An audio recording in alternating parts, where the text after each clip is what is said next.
të pa precedent. Dhe më thonë, nuk ka ndodhur më herët në gjatë praktikës time parlamentare dhe institucionale. Kemi pas situata më të dobishme të cilën krijuar së shpejt edhe qeveria edhe presidenti pashtu edhe parlamenti. Këto janë situata të paqena, do ndodhin për herë të parë, janë pa precedent dhe kemi vështirësi edhe na si konstitucionalistët kemi vështirësi se të krijojmë një ide se si mund të vijë deri te kjo. Përndryshe, unë e konsideroj se kushtetuta është në rregull, domethënë me dispozitat e veta, këtu problemi ka, ky problem më shumë është karakterit politik, një mungesa vullnetit politik të subjekteve parlamentare që të krijojnë institucione sepse kanë pas kohë që prej 7 shtatorit në momentin ku janë shfaqur rezultatet preliminare, ata kanë ditë se ku janë dhe është dashur të bisedohet në 3 fushë veprimtari, domethënë në 3 dimensione, në krijimin e parlamentit, në konstituimin e qeverisë dhe në konstituimin e presidentit.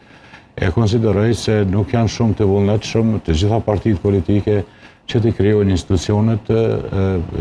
të shtetit Kosovës, institucionet kushtetuese,